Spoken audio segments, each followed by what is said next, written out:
it's, you know, I will save it for the best man. He can get the real jab. But anyway, so hi, I'm Jackie, the maid of honour. Thanks, Phoebe. I'm so privileged to be the maid of honour today. Thank you. I'll start by saying how handsome Tom and the rest of the boys look. Woo! Woo! And Phoebe, everybody must agree you look absolutely amazing. Yeah.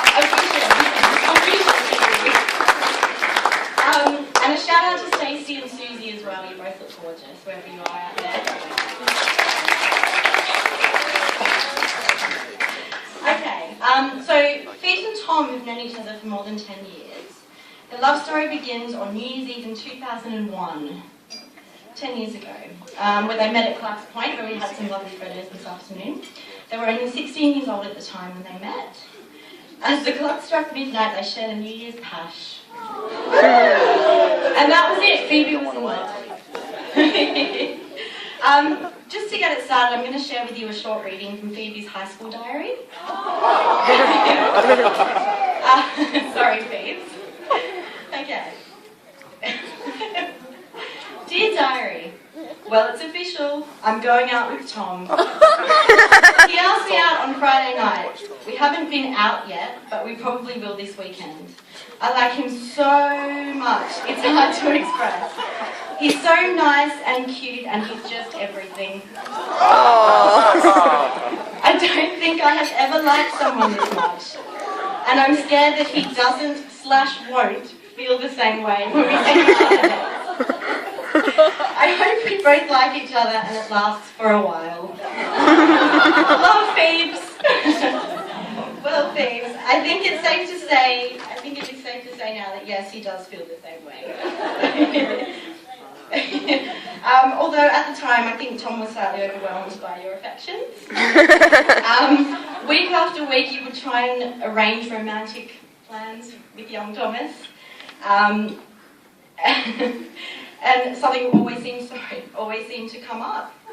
Phoebe would race home from the bakery every Saturday afternoon after work and jump onto the home phone, mobile phones weren't relied on in these days, to confirm their date, but Tom would always have a reason to cancel. It was usually to hang with a Bella. Who Phoebe has always joked is his second girlfriend. Still is, exactly. After months of trying and trying, Phoebe had to throw in the towel. Oh. Tom was just not up for it, so they decided to be friends. Great friends, best friends. And they maintained their close bond for years following. As we all grew up over the years, Tom always seemed to be there. He acted as a bit of a taxi service for Phoebe for a long time. Frequently collected us from Greenwood, thanks Tom. But we all knew he did this just so he could spend more time with her. Eventually it became blindingly obvious that these two were something special, and they were always there for each other and seemed to be able to spend hours together chatting and laughing. I've known you both for many years now, and the thing that's always stood out strong for me is both of your abilities to laugh at each other and yourselves. All one of you has to do is crack a smile when things are a little bit awkward and everything seems to be okay. It's something I've always admired, and I think it's one of the secrets to this bond. If you can laugh together, you can love together and get through anything.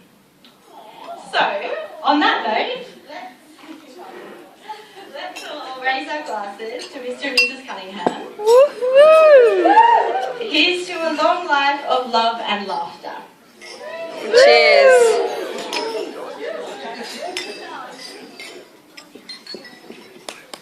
Thanks. Personality, Mike Munro. I discovered he's a big rugby fan. The jubilation that Michael would have felt when Phoebe started dating Tom, and she told him that Tom was in fact a big sports fan and he loves rugby. Unfortunately, Michael, looking at the physique of the males in the bridal party over here, you'd struggle to find the muscle to pack a scrum for the underage Division 16.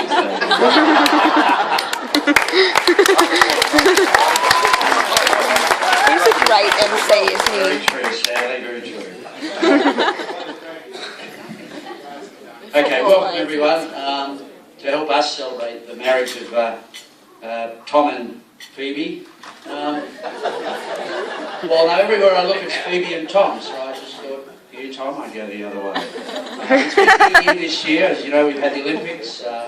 Black Caviar had an unbeaten run. Barack Obama got re-elected, but nothing like this. Nothing like this at all. We talked about when they first got, well, they got engaged, not the first time, the only time. All the different stages. Well, they've sort of reached the next stage now, the marriage, after the engagement and all the other things. So, just a few little things to get out of the way. Special guests are welcome to visitors who, from out of town in particular. We've got over there Ruthie and David, who are today on day leave from Dunedin. They've got to go back tomorrow, I believe. They've only let them out for a day. We've got Mitch and Eileen over here from Perth. This is our side of the family, of course. And we've got Davey Wedding, I think, also from Perth. Thanks, Dave, for coming. To Jock and Stacey over there, from our family, welcome. I can see we're going to have some good times together.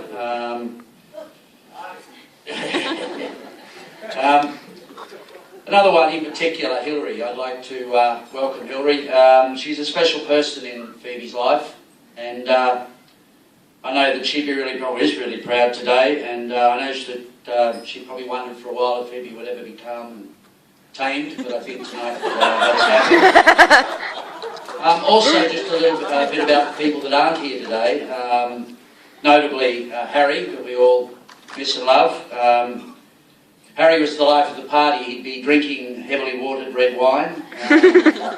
In fact, it was more water with a dash of red in it. And he'd be singing his favourite songs from the 40s and the 50s. But the beaut part was that he forgot he'd done that. So 5 minutes later, he would sing them all again. So he was good fun.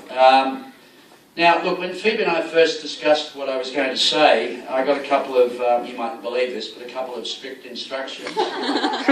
One was not to say anything that anyone else was going to say. Well, I couldn't work on that one, but more importantly, not to say anything embarrassing about them both. So, there you go, that one's out of the window. Fortunately, I have another.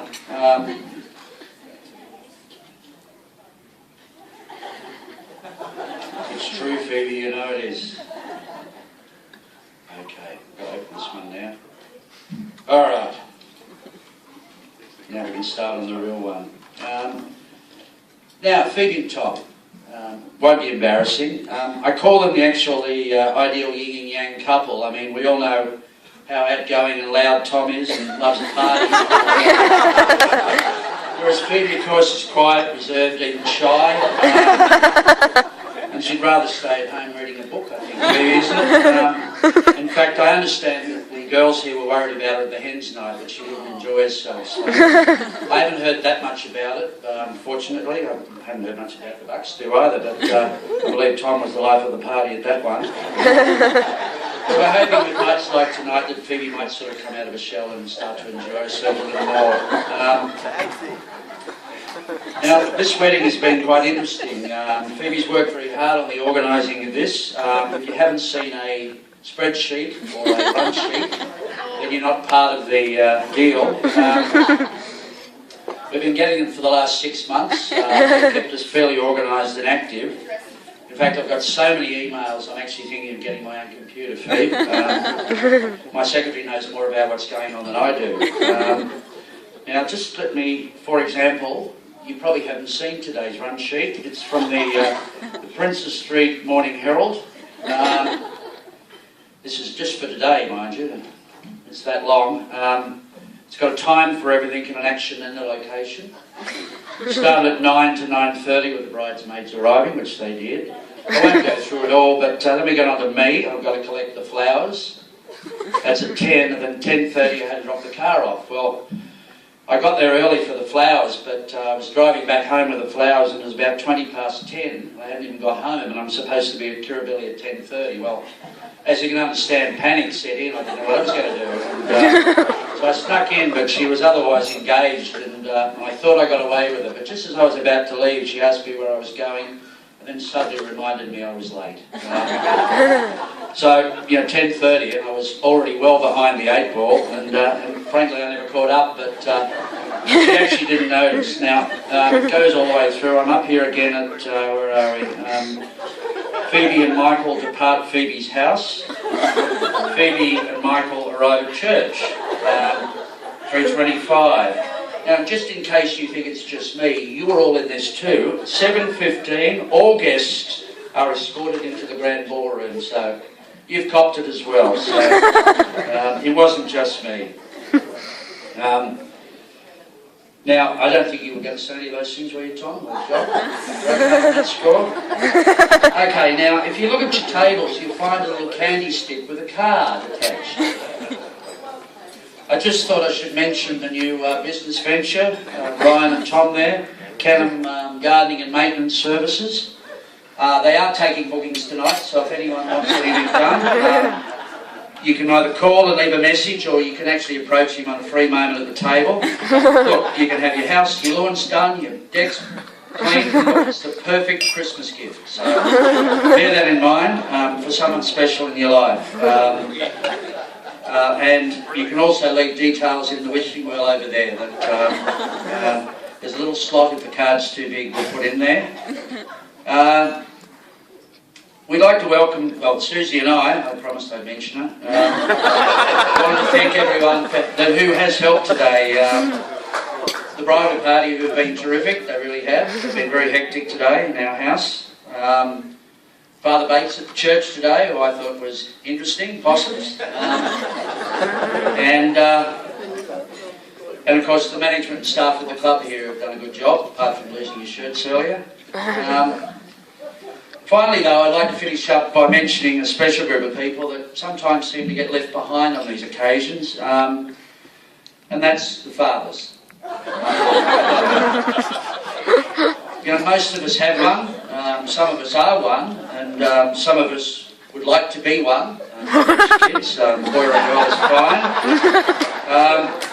When you think about it though, I mean, what would you do without them? I mean, I can give you a couple of examples. I mean, who else would walk you so calmly down the aisle? Who else would shave on a Saturday? Really, I mean, and this is a good one, spend weeks and weeks renovating the house, the gardens, putting lawn in, cleaning the paths, mending fences. No one's been there to have a look at it. So you're all invited around tomorrow to see all the work that I've done. Now, things like this one, they're very good for scaring off unwanted boyfriends. The ones that she mightn't have wanted, and sometimes the ones that the father mightn't have wanted, but of course not Tom. They really accept their position in life, which is fairly low down the pecking order. They show interest in everything the kids do, even when you're falling asleep waiting to pick them up. So, and taking their side in arguments against their mother, and then spending the rest of the night mending bridges with their mothers. So, that's important. So, Tom, it's not a day that you've gained a wife. I'd like you to think of it as a day that you've gained another father.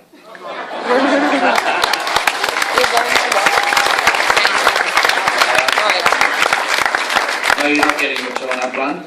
I want you all to enjoy the evening. I know there's dancing and things later. I'm not sure if I'm supposed to make a toast, but I don't have a glass actually. But I'll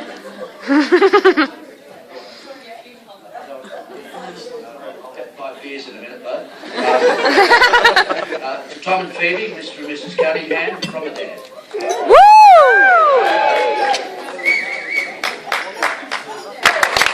I'm glad that John survived the weekend away with us.